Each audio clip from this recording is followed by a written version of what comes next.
the sink tore off the wall.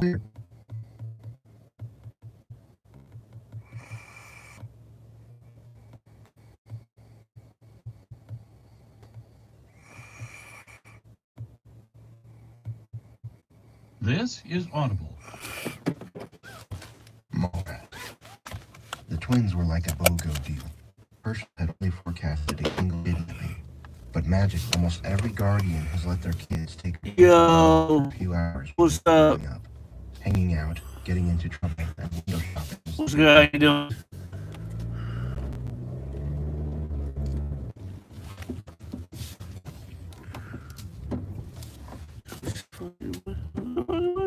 Yo, can you hear me? Is my microphone on? Can you tell me? You get smacked.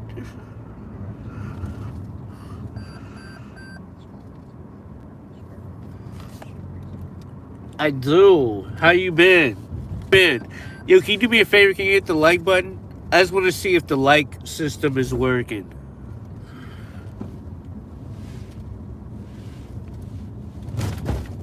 Perfect. Thank you.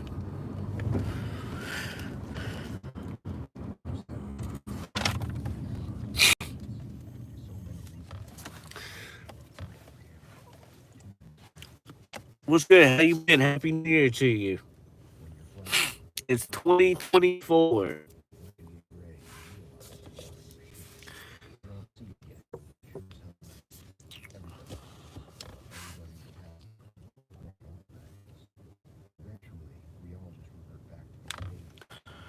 Dull found the others, while our cognizance has become comprehensive and our You minds give me that circle? and knowledge are so much wiser, they've also deteriorated, literally rotted away, until we wake up one day and find ourselves dependent on the next wave we've created. I'm listening to this It's a Audible vicious book cycle, called The one Scary that we Bastard. parent crossing our fingers, hoping that they did a good enough job.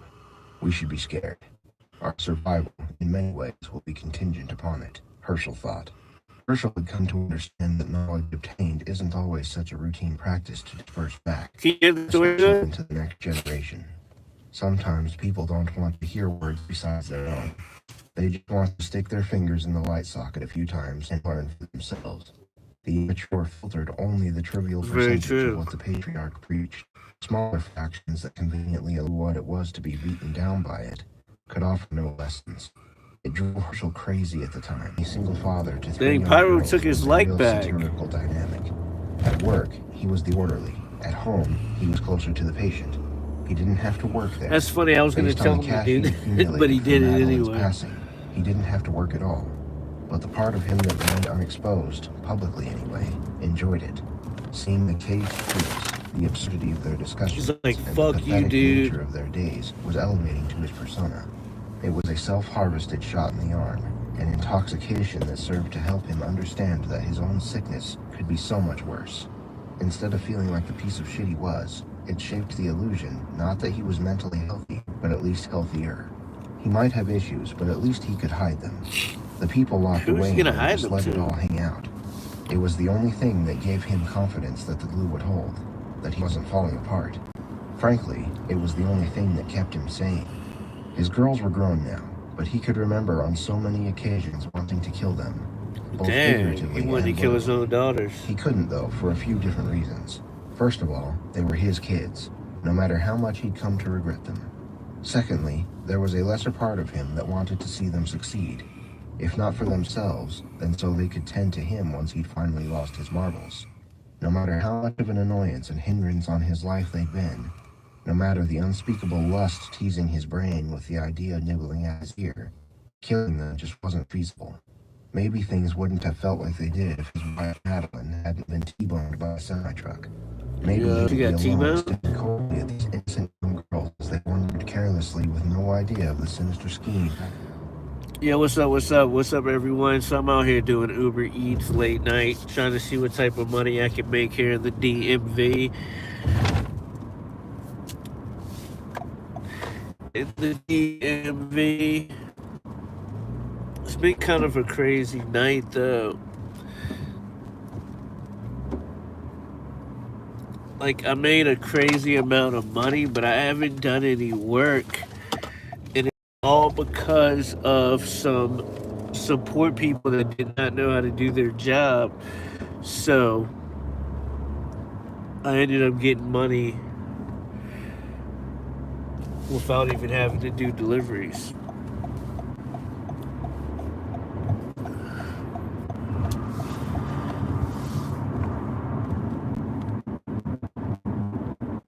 Which is amazing.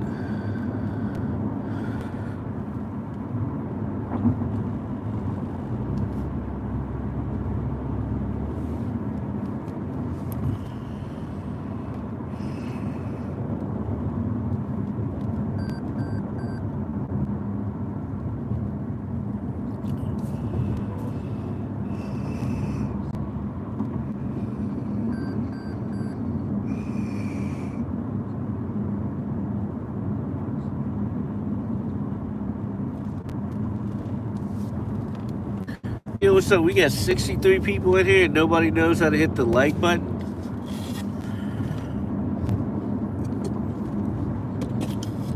Nobody's talking neither.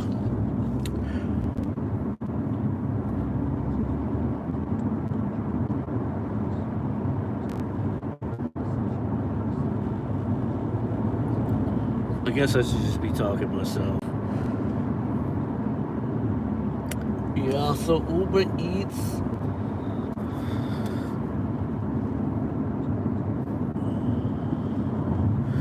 Is like it's like 1:47 a.m. where I'm at. It's pretty good at nighttime or early morning where I am, just because there's no cars, there's nobody out. You get way more money for the orders that you get. No traffic. It's a win-win situation.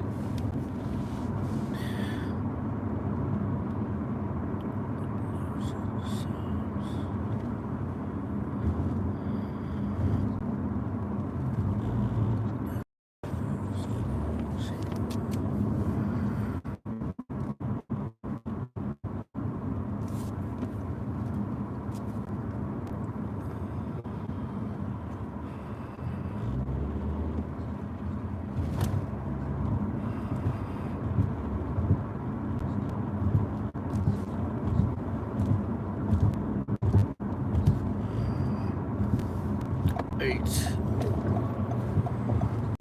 She'll be there in 8 minutes.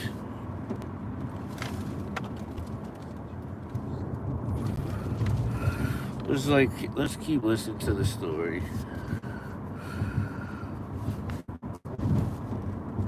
Unless somebody actually wants to say something. It was all so captivating and powerful. The fact that he was able to keep a lid on it while still living with his children was a testament to his self-restraint. It showed that he wouldn't just be some one-and-done idiot who shot up the cafeteria or brought a bomb to the bus station. He knew once the day of reckoning was initiated, he'd have a long, successful run. Irrespective to the history of unfair and wicked events triggered by his wife's tragic demise, Herschel had managed to control himself, to control his hunger. He served as a protector and gave the bratty threesome he'd spawned a pretty damn good life in his eyes. His mind was largely elsewhere during the upbringing, but thinking about the horrors he might accomplish once his kids matured and moved on didn't stop him from giving them an admirable childhood. To him, you didn't have to be a good person to be a good father. The two concepts weren't married to each other. As long as he was killing other people's kids, he could still be a hero to his own. Considering he was a single dad for the entire run, he looked at 3 high school diplomas and a college enrollment as a major underdog victory. He was still robbed of any semblance of a personal life for the majority of their maturation. Crab Rangoonless, so to speak. He spent the timeline doing 2 things primarily: making sure the girls had all they needed for success, or dealing with the loonies' violent outbursts and ramblings of madness. Over time, it was that combination that seemed to turn the atmosphere terminal. He was now only interested in freeing people from the shackles of their paternal existence. Or maybe that was just something he told himself to justify. Yeah, come on. Quit this shit. put this shit. Drive. He was trying to convince himself that he was killing two birds with one stone, but in reality, he was just smashing one to a gory pulp. He liked them young for the unarguable fact that they were a lot more naive and easier to acquire than young adults. Deep down, whether they were in middle school or high school made no difference to him.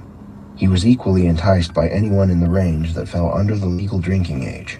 Everything after that seemed to contradict the true spirit of what he was allegedly trying.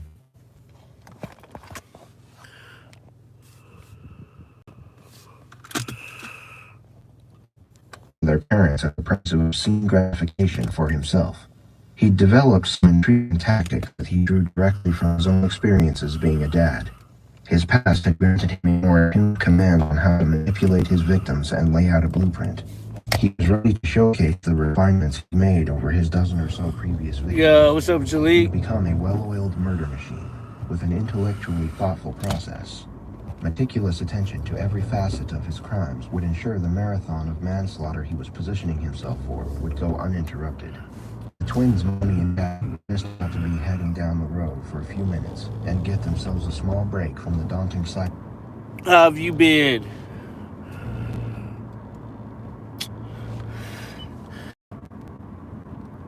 They know. I'm listening to this horror Audible, like a horror book Audible.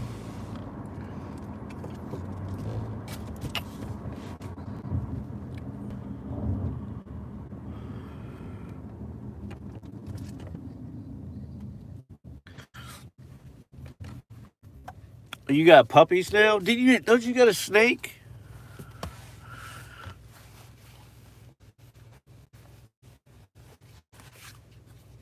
What kind of puppies do you have?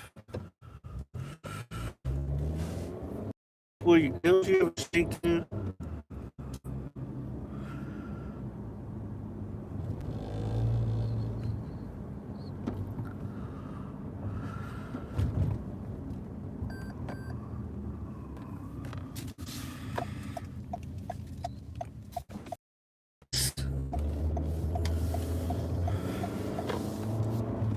I got a girl cat and a boy cat, Lily and Max.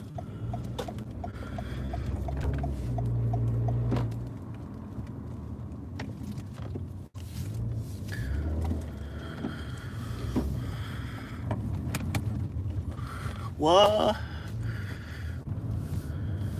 They're actually your sister's cats. Yeah, that's a dope ass dog. Yeah, that dog. You know, Cane Corso is like bigger, like a fucking huge ass dog, right? Alright, I'm at this spot. They better come out here and get their stuff.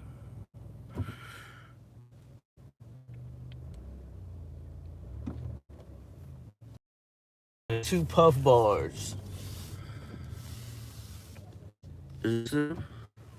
Did y'all get the puff bars? Yo, I was at this spot this one night and I got in an argument with the lady that was behind the counter. She's not even in here right now, but it was like the lady at the front desk. I came here and the lady was like, girl told me to leave it at the front desk.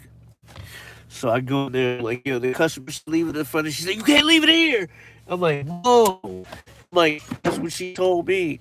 I'm gonna text her. And then she started flipping out. She's like, I don't know why they tell you that. Blah blah blah. I'm sick of all this. And I was like, yeah, I don't know. They be saying some weird stuff. You know, customers always be doing some crazy stuff.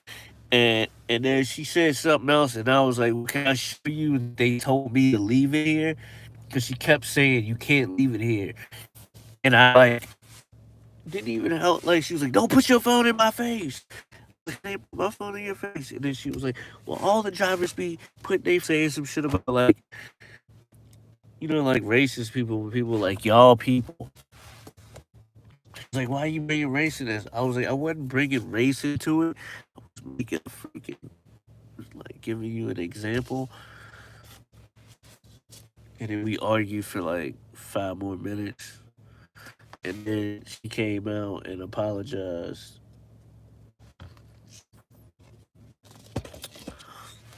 and then everything was okay.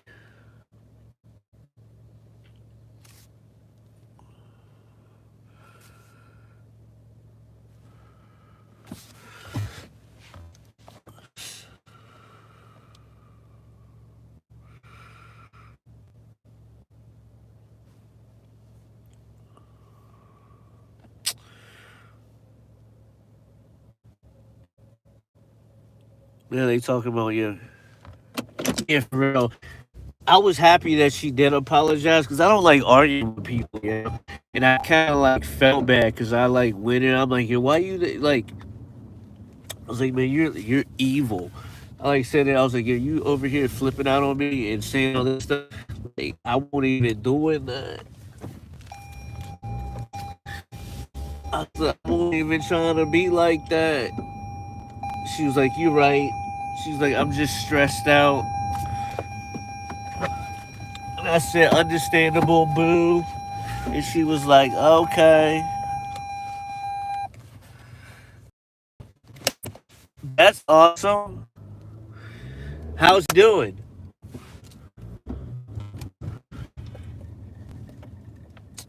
Dude, what the fuck? This motherfucker said the South Tower? What?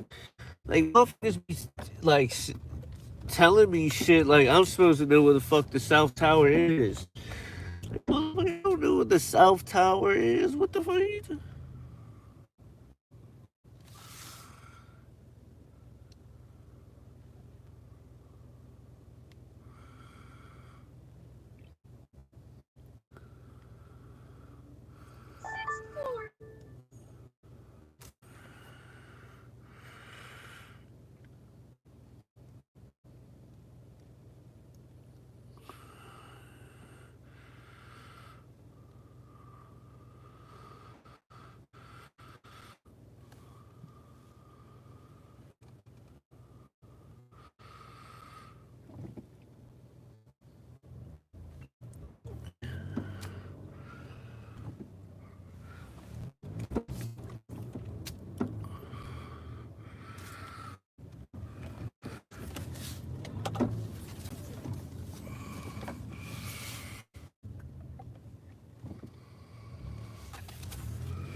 Then search the whole house. Yeah, I've been good.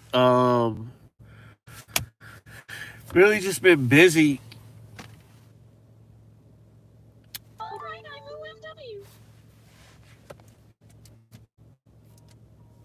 You know, these customers be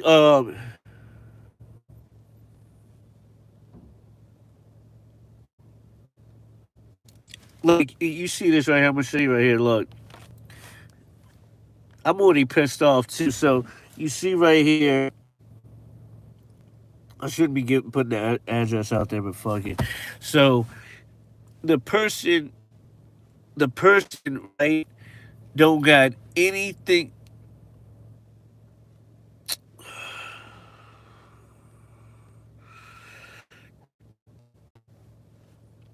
The person don't got in here for me to. They live in an apartment. They got the apartment address in here, right?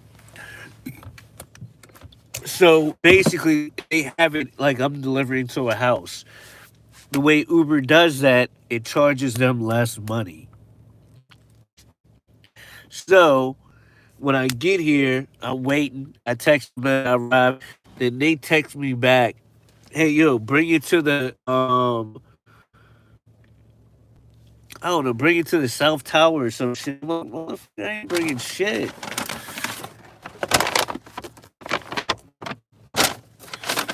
Like you should have been down here."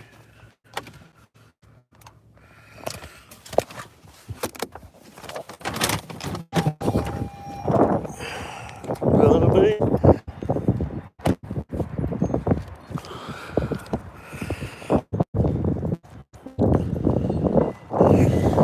Like you trying to get over on me. You do be lazy for real, you know, and it's like it messes me up because for real, I don't even need to be doing this no more. Like the amount that I get off of YouTube alone is ridiculous, but I'm so used. Alright, let's see. Shoot. Okay, I gotta scan it. Yeah, you can do that. Let's see, check sobriety.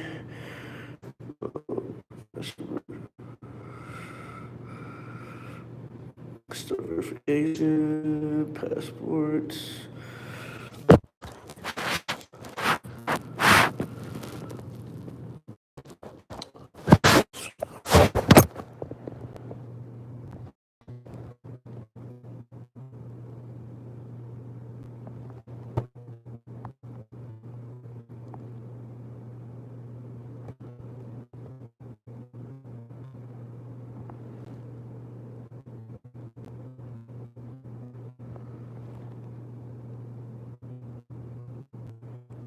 Is which was your first?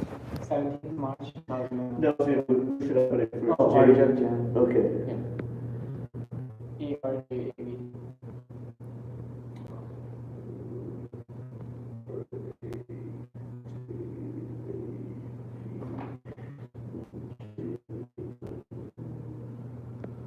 It's 17th March. It's March 17th, 2001.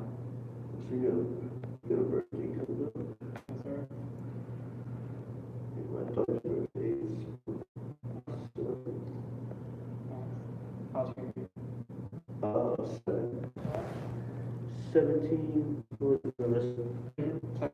Expiration day. expiration? That's 4 February.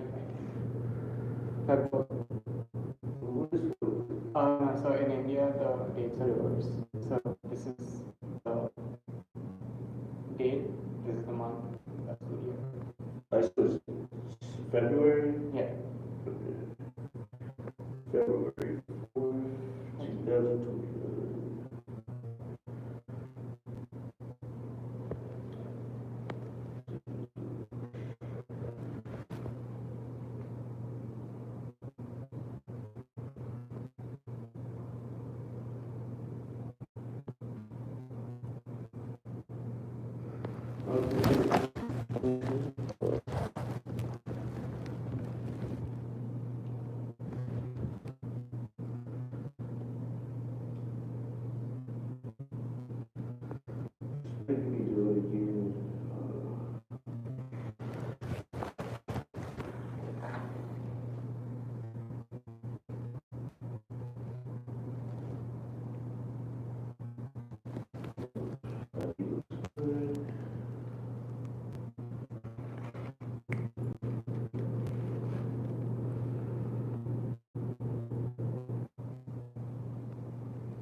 food. So,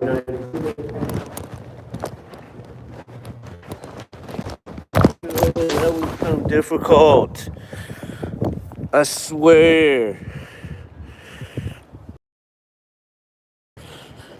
Yeah, it was so difficult. Yeah, I would have been pissed if I walked all the way upstairs to that shit. And it's like this shit too. It's like y'all ordered some shit, right? It's like all you gotta do is just come down here. I don't know why you want to make a person like, I don't know why you would want to make a person come in your apartment anyway, especially like when you live in a high-rise building like this place is. It's like, for one, like, it's not self-explanatory where the person lives when you get into this place. Like, on the 700 to 799, right? That's how many rooms it is. Like 100 different rooms on each floor. So all of those rooms go different ways, right? And depending on the way the building is set up, it's not that easy to find somebody's place. Like, people get lost. Like, the last place I lived in, I got for like a whole month of me living there. You know what I mean? And this was like me in my own place, right? This is like me in my own place. I'm getting lost. I don't know where to go. So, like, imagine somebody that's never been to your place. They're delivering you food, and in turn, you want to have them like do a scavenger hunt to drop off a fucking order to you.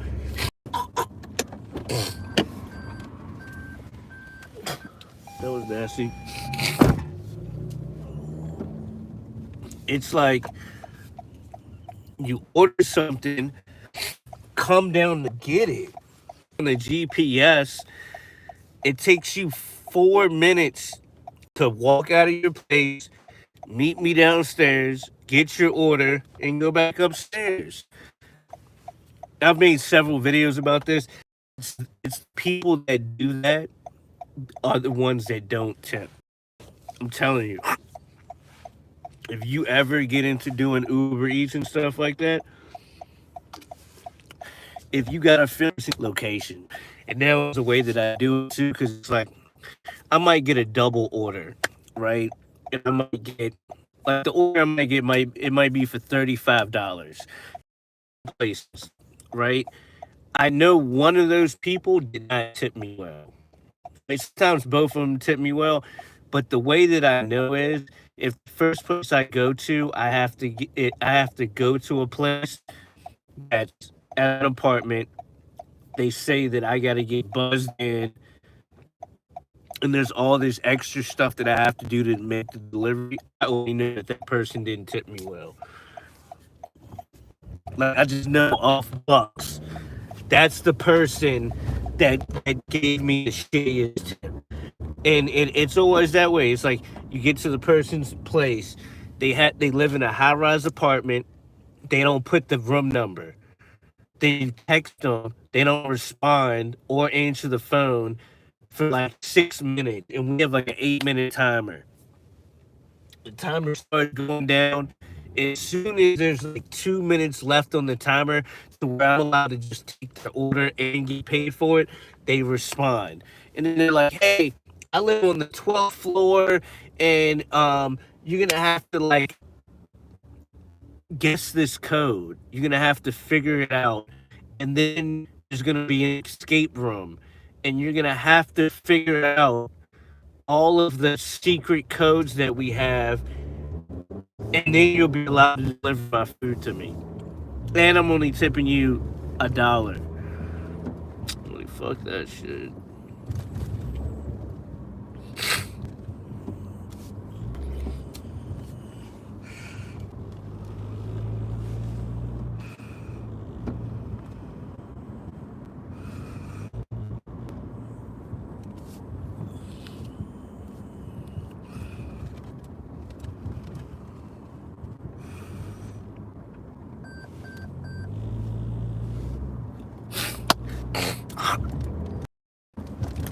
They're with their mom.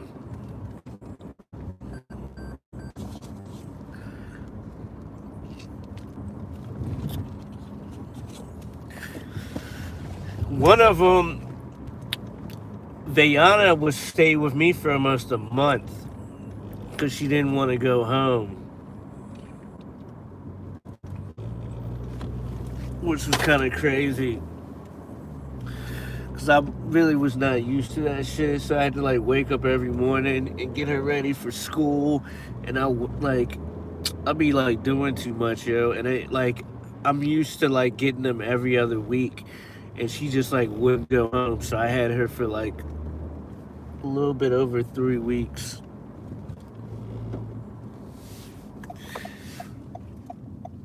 Yeah, she went home last Saturday. I was supposed tomorrow, but they got some party to go to Saturday, and then they're going out of town Sunday, and I would rather just get her when they get back rather than get her for like half of the day tomorrow and then have to like drop her back off on Saturday.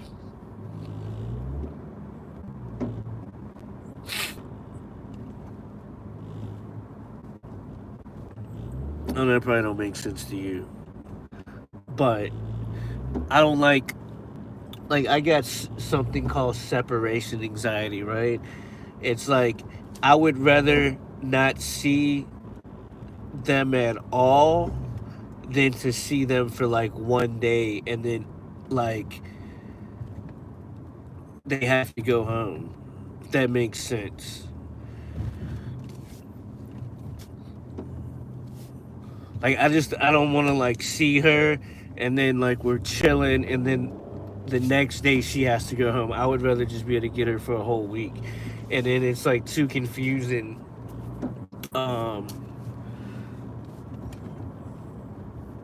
I'd rather just be able to do what I gotta do until Sunday. I'm like so exhausted right now too.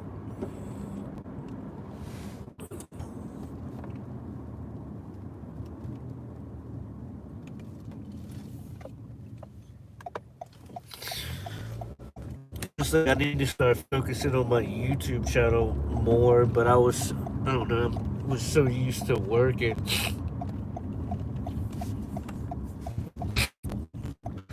And then out of nowhere, I gained like 240,000 subscribers.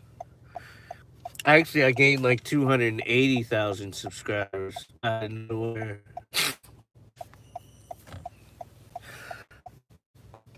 So I gotta like think about like what at one point.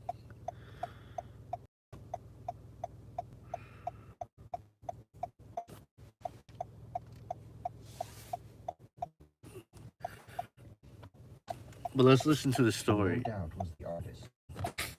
The goth's parents had allowed her to flood her eye rims with a thick black liner, shake her a cloudy black licorice tone, which, by Herschel's parenting standards, she seemed a bit young for.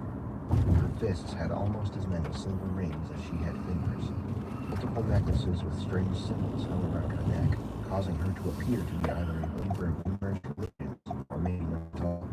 Her parents hadn't let her dye her hair yet, but you could tell she was desperate to.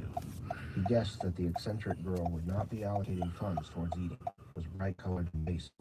No graphic designs on her clothes, no jewelry of any sort, probably some kind of athlete. Her shoe collection was not aimed toward being a fashion statement, so much as it was to get the best relay race time. Her skin was also a shade or two more tan than her sister. She was probably involved in some youth recreational sport, was Herschel's guess. He was betting she'd be looking at Foot Locker or Olympic sports with her leisure allowance. He also saw a fruit shake of some sort in her near future, in which Julius was seeming highly probable. Their walk and mannerisms were very similar, which, judging from their interaction, they weren't just siblings, but also the best of friends. Despite the fact that they were a contradictory couple, polar opposites that were still somehow the same.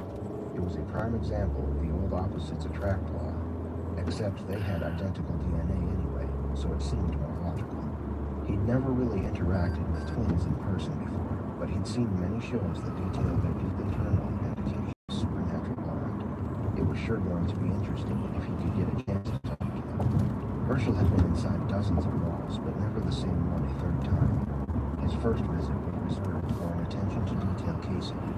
He'd usually spend the entirety of one full day, from almost open to close, lingering around inside the wall, inspecting all exits and entryways, the lesser used to the better. Restrooms were also a big point of research. They were a place where he could potentially find his prey alone and more vulnerable. Parking garages and security camera locations also needed to be noted, which he did, down to the most insignificant particulars.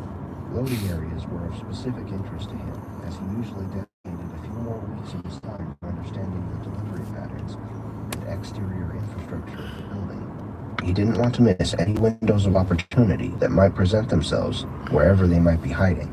After his period of targeted snooping was a wrap, he separated himself from the mall, usually for at least a month, just long enough so that the film of his prior visit would be forgotten, but not too long to where the details weren't still relatively fresh in his mind. Long enough so he was able to weave a mental spiderweb within every inch of the wonderful walls of retail, and long enough that the consumers were entangled without even realizing it, until the predator was a blink from plunging his fangs deep inside of them. That day had finally come, and thus, so had Herschel.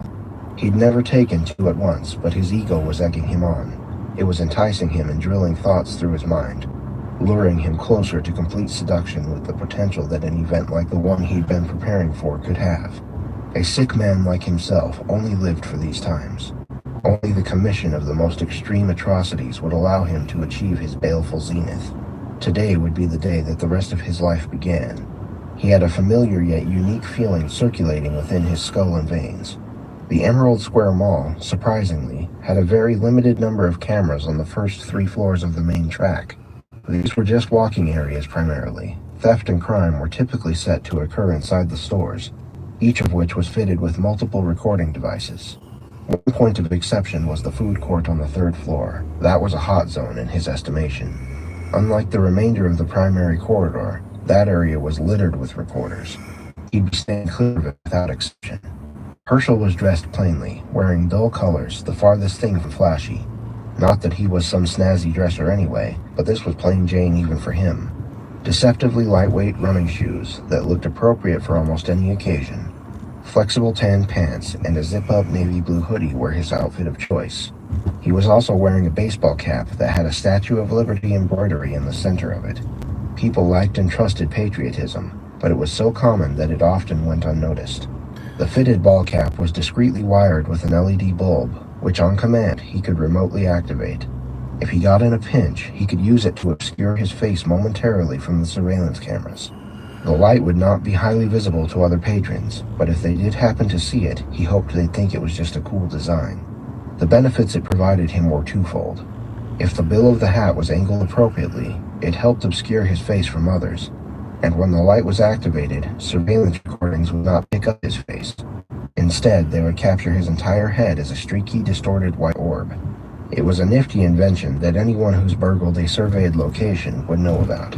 He'd set himself up to avoid detection and make a clean sweep. Herschel was holding a black shopping bag with an EB Lens logo on the side of it. Inside, he carried his tools of deception, and his fingertips were becoming more eager with each stride he took. The girls had strolled about the 2nd floor, hovering a bit while they chatted. The middle floor would have been his preference, since it usually had the least amount of traffic. He trailed the twins loosely, never giving up the shelves up completely. They'd better hurry. Herschel's favorite holiday wasn't too far away. He loved Halloween, because it was the one night when you could be yourself and no one would be the wiser. He could show his true colors, and everyone just took it in jest, since it was meshed to an array of silliness that was the Globe's most intriguing dress-up day. There were so many kids out and about on Devil's Night, and he wanted to send all of them to the abyss. He'd fleshed out some of his creativity previously on Halloween, but still felt like his definitive masterpiece was yet to be conjured. He knew there would be new opportunities in the future. He could feel it. He just didn't know what they were yet. He could think about the prospect all day. but the twins were slowing down near the Orange Julius stand, as he suspected they might. He only had a few minutes to think about the next move, and didn't waste time patting himself on the back in light of his accurately forecasted foreshadowing. Instead, he ventured toward the fire alarm hanging from the wall by the JCPenney. Herschel retrieved a small red metallic contraption he had manufactured from his EB Lens bag.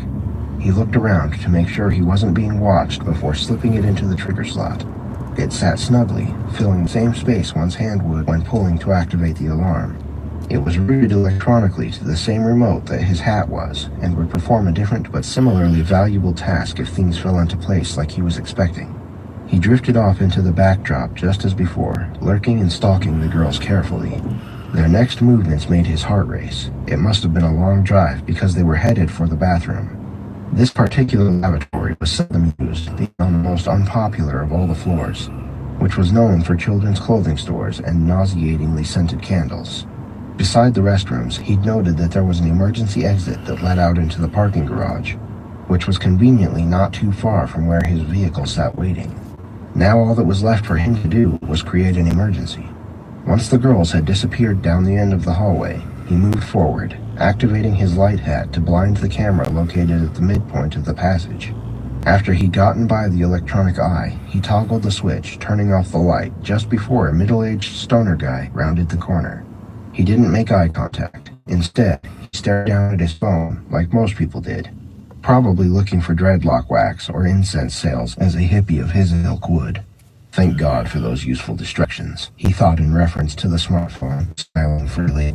He didn't have much time. They'd be out of there soon, so he needed to move fast. He wedged a wooden door block that was under the bubbler into the bottom crack of the men's room as a means to obstruct its opening should someone be inside. He unzipped his hoodie, revealing a police officer's uniform as the underneath layer. Get ready. Stay on your game. This is an opportunity too rare to squander. To his experience, young white girls tended not to trust a black man. The uniform was leveraged to help erase any of the deep-seated preconceptions about race or general mistrust for strangers that his victims might have. Herschel pulled the metallic aviators from his pocket and threw them on. He clicked the second button on the remote, which activated the device he'd set inside the fire alarm. The contraption expanded, causing the lever to be pushed down. The brash, mind-numbing ringing of the alarm bells resounded throughout the massive shopping complex, birthing chaos. Herschel stepped into the emergency exit behind him and peeked out. A larger woman blew out of the bathroom quickly. She mustn't have noticed the door on her way in because she was barreling back down the hallway, her human fabric apparently of a low moral thread count. Evidently, she only cared about her own ass, giving zero thought before bolting away from the frightened children that he knew were inside. They followed suit seconds after the woman. Herschel saw the twin exit, holding hands. He jerked the exit door open from its cracked state and yelled out, "Hey kids, come this way, quick!" while making his uniform fully visible to them. The girls, understanding the situation and seeing his police officer attire, were drawn in. They'd remembered everything they'd been educated about in school regarding the police and also fire safety. Obeying Herschel without hesitation, they jogged down the hallway together before finding the building's exterior. "There is a real bad man inside the building. He's been shooting people and killing them. I need you two to stay here for a second. I'm going to bring the car around and get you both back to your parents safely, okay?" Both of the girls nodded their heads and gave the okay, seemingly terrified by the enriched lies Herschel was varnishing reality with. When he got to his Cadillac, there were still other people funneling out of the building, but thankfully, none from their exit. He whipped up to the curb by the girls and popped the automatic locks for the back doors. The twin in the coal chamber shirt speedily pulled open the door handle, and they both hustled inside to what they believed to be safety. Bedlam. Contradictory to the sensational and publicized breed of killer whose devious smile was inked over every tabloid cover, Herschel had a unique operandi. He didn't like to do it himself. His prime desire was simply to walk timid or afraid. He'd just prefer not to touch them. Largely because if he was touching them, he had no way of touching himself. This odd, incongruous character quirk certainly was fun when it worked, but it could also be an annoyance. Arranging a child's slow demise to allow himself to jerk off as he observed was no elementary task. He was like an artist, except he was only painting himself. His art would never be on display to the greater public. His morbid imagination were confined to the sequestered spaces which only he inhabited. His art could only transpire in the darkest of corners, with Mephistopheles or equivalent minions by his side, where they gave him guidance, and the breath of their whispers tickled the overgrown hair that protruded from his ears. The slayings were a lot like television to him, but he perceived them as the absolute highest form of entertainment, a stratum that gave way to a new platform, roughly like Netflix for the unbalanced, but comparable to television. No viewer desires to keep watching the same show over and over again. We lust for new themes each time. We want them to reach an even more uncomfortable level, with new unfolding chapters of perversion. Like any normal red-blooded American, he wanted the unexpected. Wanted a sharp, penetrating notion sinking deep into his bottom lip until it was embedded. He was a fish at the mercy of the angler's hook, destined to be reeled in before being released, only to repeat the same process over in the near future. He wanted insanity, but it should be organic insanity, not forceful. The kind that society acts like we don't want to see, yet secretly they beg for more of. The major difference was that the show he was producing would never go off the air. The streak would exist for as long as he did. His run was predicated on extreme caution. The phrase, "variety is the spice of life," was even more applicable when it came to taking a life. A child wasn't exactly an easy commodity to come by. Maybe in the Philippines or Honduras they were. But he was in America. The kind of secretive affairs he was immersed in, if found out, would see him executed, if not by the state, then by the prisoners of it. It took months and months for him to complete a kidnapping and remain undiscovered. He couldn't bear for each triumph to be peanut butter and jelly every time. Since he couldn't do it himself, this severely limited his options on approaches that he might potentially be able to consider. He'd had to get more creative with each new murder, otherwise he'd be doomed to a mundane, repetitious progression. This was something he'd started thinking about long before he laid eyes on the twins. He'd been through a slew of ideas already, and now his thinking was wandering even further out of left field. He'd obtained a rather surly African rock python named Mabel from a dealer at a reptile expo out in Braintree, Mass. The seller was putting a lot of effort into unloading it, but was honest about the situation. Apparently, the snake had become increasingly more aggressive, and her freshly established attitude problem had, in turn, led to the asphyxiation of the family dog. He'd raised her from when she could fit in the palm of his hand, and now she was nearly 8 feet long and chillingly aggressive. The dealer had kids, and feared her continued keeping could create a risk that was high enough to be apprehensive about. Herschel would have him too, but for his purposes, the creature's risk factor was looked at in a suspicious light. The dreadfulness of the situation spoke volumes to him. Overflowing with enthusiasm after hearing of the hound's demise, he agreed to take the snake off the dealer's hands.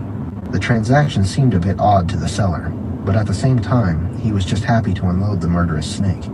On the ride home from the expo, he couldn't help but think about this confrontational reptile wrapped around the body of a human that it was potentially bigger than. He licked his quivering lips, eager with anticipation as he listened to the serpent slither around in the container behind him. As he finished reminiscing, his memory transitioned to the present, and it was now the twins who were making the noise in the back seat. They'd been asking a lot of questions on the way to meet their parents, probably because they started to figure out that's not where they were going. They lived in the city where the houses were really on top of each other, but now there was only green in their line of sight. Without a doubt, they'd memorized the route to the mall from their innumerable trips there, but wherever this police officer was taking them to was foreign and unrecognizable. The tall trees surrounded them, making the girls feel more claustrophobic, but there was not much they could do except wait nervously and see where they were headed. Herschel pulled onto his far-stretching property, which was surrounded in the sort of creepy isolation you might expect from a Vincent Price production. He drove past the house, closer toward the edge of the wide-ranging real estate. He and Madeline were able to afford the eye-catching manor because they were both extraordinarily hard workers. They had the old-school just-get-it-done-and-don't-complain-about-it mentality that humanity was almost unanimously lacking in the current day. It was sorely evident. The shrill whining hymns of the self-entitled left him on the verge of sickness. Their lonely late nights and copious hours of mind-numbing overtime had assured that with their salaries combined, their family would be afforded the rarest luxuries, the class of which many people complained about not having, but did nothing to prompt the materialization of. The pull of glamour and indulgence that took a relentless drive and willpower to continue treading water in. So much so that oftentimes they found themselves too fatigued to enjoy any of it. But that didn't matter. That was just simply who they were. Once Madeline died, life should have become tighter. She had the higher grossing salary, so it was only natural that they should become more restricted than their glory days. Lucky for Herschel, his wife had taken out a sizable insurance policy, which he was able to collect on. And then, just like the snap of 2 fingers, or the breaking of a dozen bones and deconstruction of a body, money would no longer be an object for Herschel until he met his own demise. The imp's sinister blessing shifted Herschel's mental trajectory, ricocheting him back into pondering the thoughts of depravity that had always haunted him. None of the stresses in his life were financial. They were all mental. They all hinged on the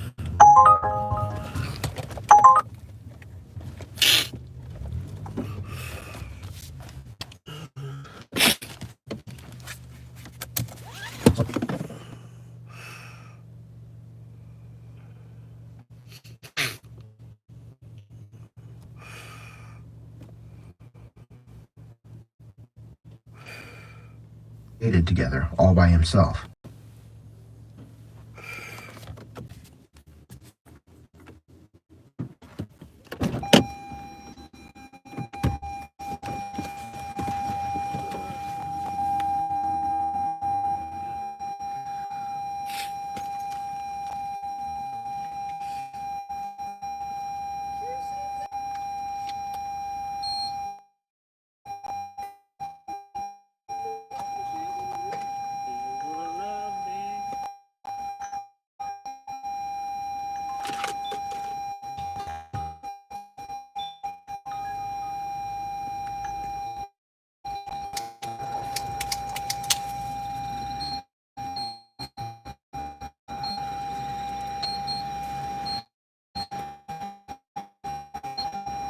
Do I want to? No, I don't want. Oh!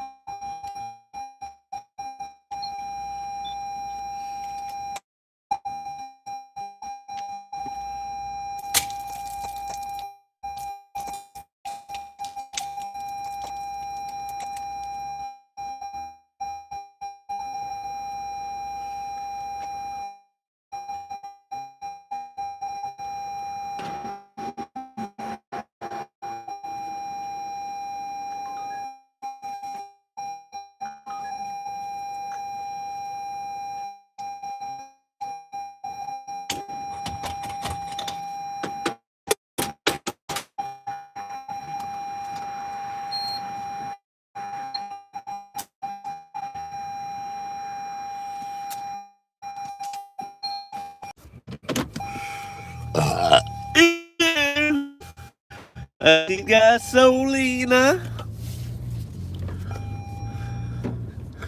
Gasolina, gasolina.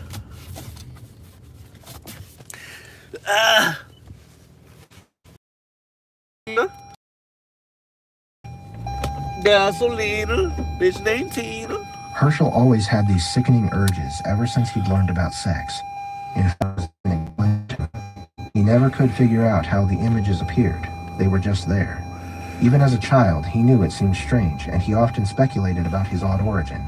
Was he really some deranged reincarnation pre-programmed with a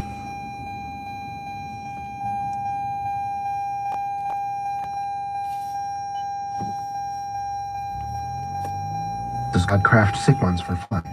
The first time he tried playing with himself, they'd emerged even more vibrantly in his mind. They'd been with him forever, but now they were truly spreading their wings.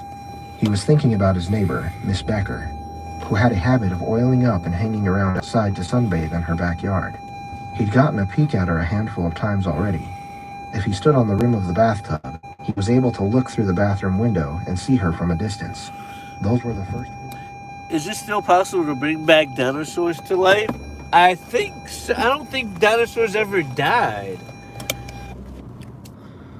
I think they're still living. I think they went into hiding.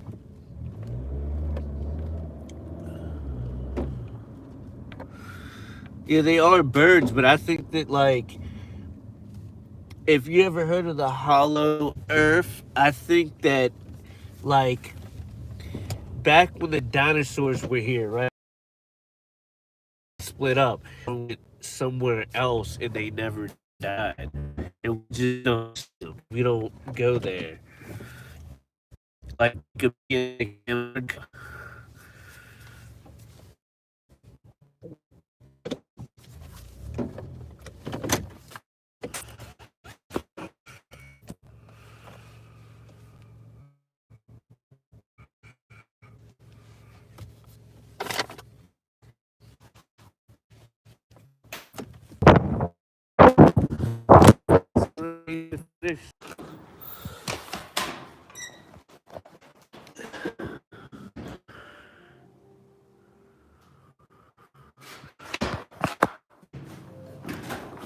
Yeah, I was joking. I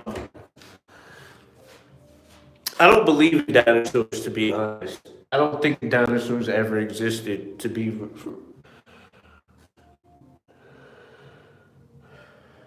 for real, for real.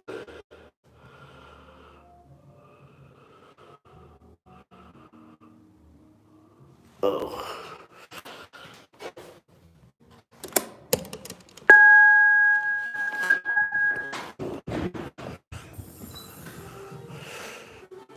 I don't think that. Yeah, I probably am lagging because I'm walking into the spot now. Yeah, I don't think dinosaurs ever existed. To be completely honest,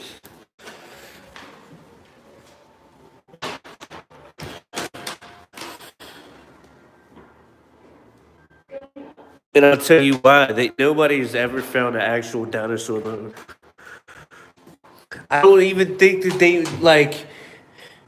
So like, it's the same thing as space, right?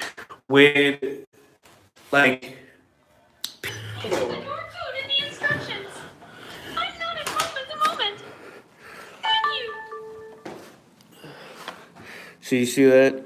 They're like, please make that a door. All right, 332. all right. So look, their apartment 332. Let's see how far they. I want to show y'all live like what I'm talking about. Like, they live all the way down here. Right, this is what I'm talking about. They're not even here. They ordered ice cream. By the time they get home, the ice cream is going to be melted. Right? So, look, they want me to like hunt for their place. And then I want to see how much the person actually took me.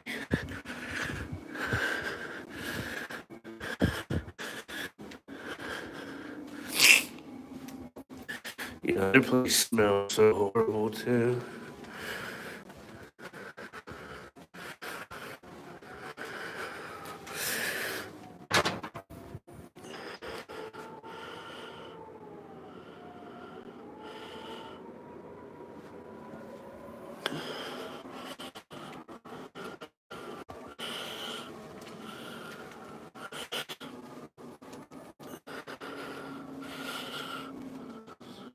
Let's see what they took me.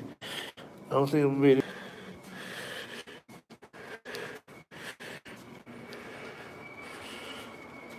See, just like I said,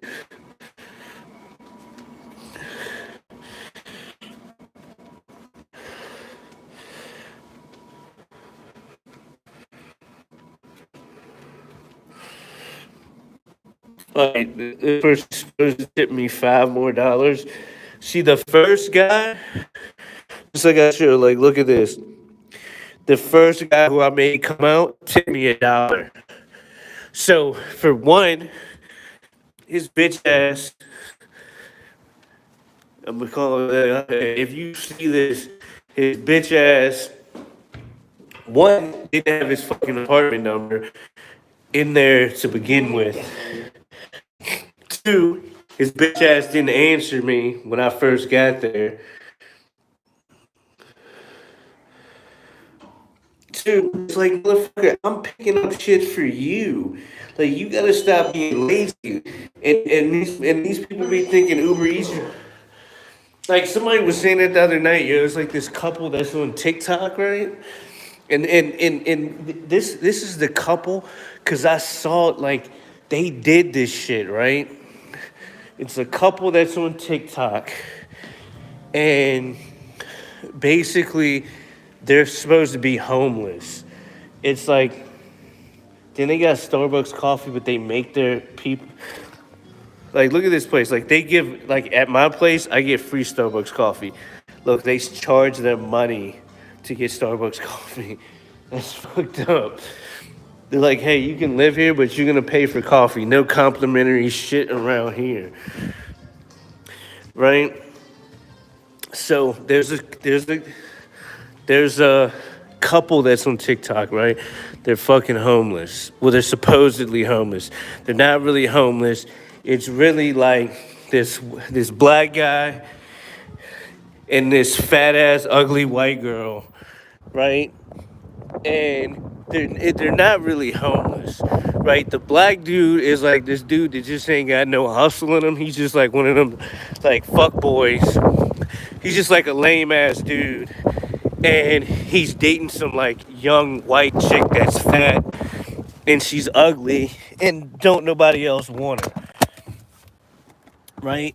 So he's broke, ain't got no money. The only thing he can get is this fat, ugly white chick. He's fat and ugly, so she can only get this broke ass black dude.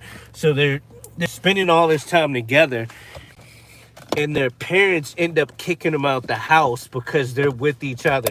So like, he brings her in the house, but his dad's like, "You're not working. You ain't bringing no money in the house. Like, you need to get out the house. If it like you're bringing her in my house, you're not even asking me, and you ain't got no money or nothing. You need to get out of my house."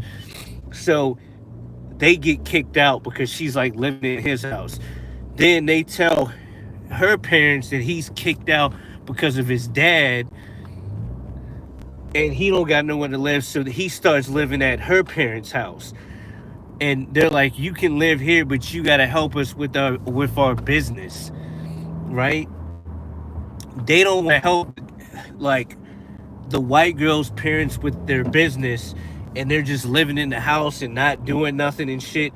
So then they get kicked out of her house, and they tell her, "If you want to live in this house, you need to stop messing with him."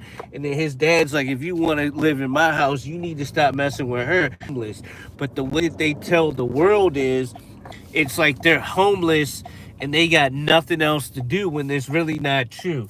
Like, homeless to me is like all your family's dead and you ain't got nowhere else to go. You ain't got nobody else to talk to on the streets because you don't want to do what you can do at a place where you're allowed to stay. That's not homeless. So anyway, they're living in a fucking tent and they're getting donations, and then at one point they move into a storage unit and they're like filming themselves living in the storage unit. So the storage unit finds out, and then they get kicked out of the storage unit, and then he films himself stealing food at work, so then he gets fired from his job.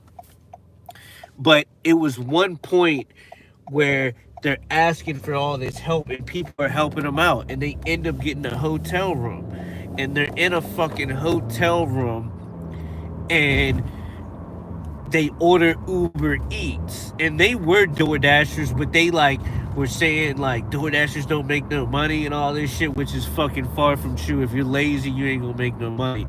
But basically what they were saying is like Dashers don't deserve a tip, and how they weren't gonna tip this person when people are giving them fucking donations, and they're living in this hotel, and they get the DoorDash person or Uber Eats person to come all the way to their fucking room, and they didn't tip them, right? And I was just like, yo, it's those type of people that don't tip people. It's the lazy people that don't really got money, right? That are the ones that don't tip people. And I know that for a fact, because if you have money and you got shit going for you, you're going to tip. It's just like in your nature. Like it's almost like sometimes you want to stun it. Like, why wouldn't you want to fucking tip to begin with, right? It's like why you see influencers go out and they like give somebody $100 or $50, right? It makes you look It just makes you look more established. It's like, why you could go out and make a video right now. If you gave somebody $50, that video would go viral, right? For one, it makes you look like you have your shit together and you're helping other people out, right? That's why people do it. Even if they don't have it together, you giving somebody money gives the appearance that you do have shit together. So that's the same logic with tip. If you have your shit together and somebody is doing something for you, you're going to tip them to give, like, to show them gratitude. And it makes no sense, like, for you not to do that, especially when you have somebody doing extra work. And it's always been weird to me how I can deliver to somebody that lives in a high-rise apartment, right? Just like I showed you there, where it's kind of difficult to make it like your delivery is not just me driving to the restaurant, picking up your food and dropping it off.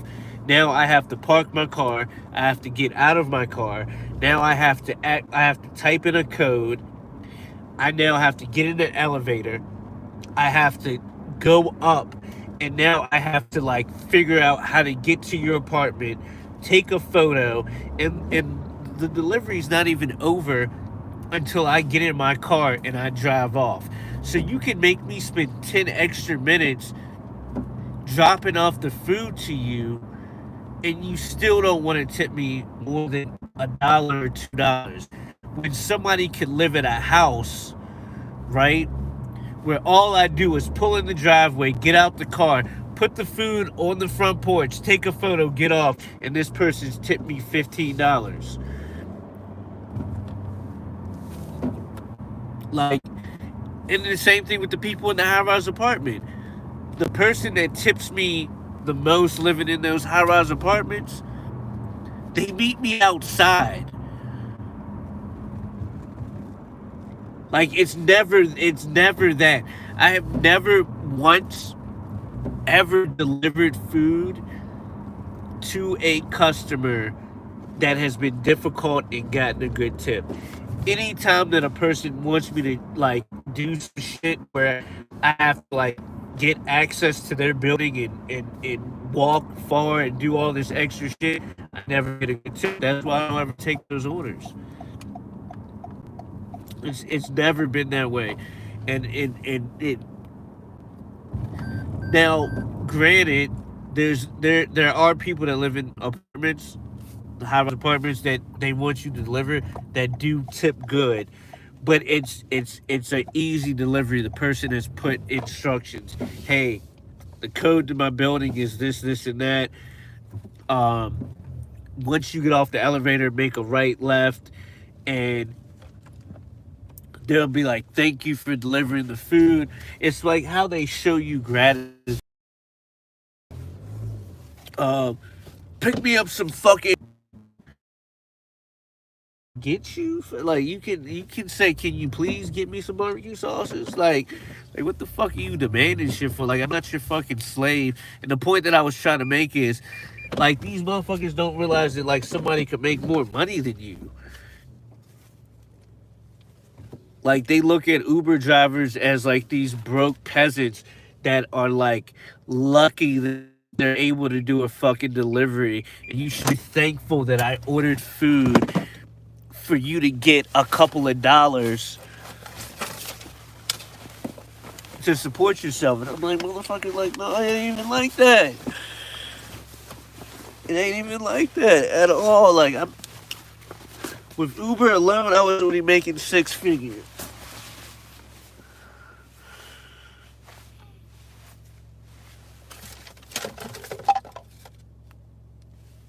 That's not good.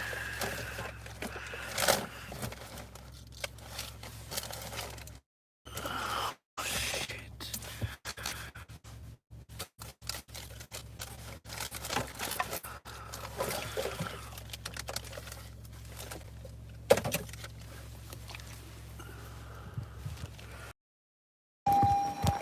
Uber, not compared to, like, the other shit that like, for me, I'll do fucked up shit. Like if you don't want to come get food, cancel your fucking order and eat it. Or what I've done to people, I've given their food away to homeless people. I don't play that shit. Like you don't want to come get your food. Don't come get your food. I ain't gonna be there waiting on you. As soon as that 8-minute timer's off, I'm done. Like I did that shit the other night. I got a video I'm about to put out. These two little motherfucking,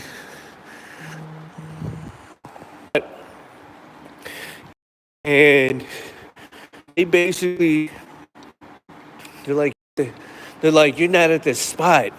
You gotta like go up this tunnel, and then you gotta drive past over here. The GPS always takes people there. We need you to come to this like a half a mile. You know what I mean?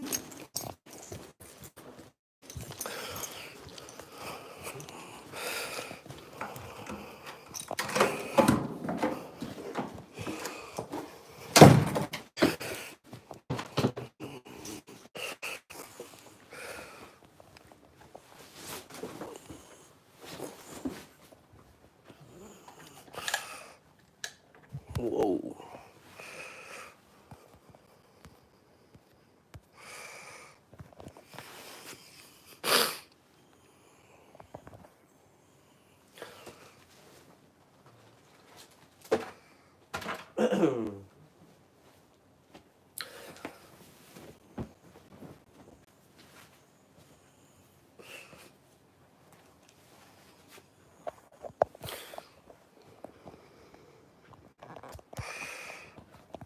Was it working again?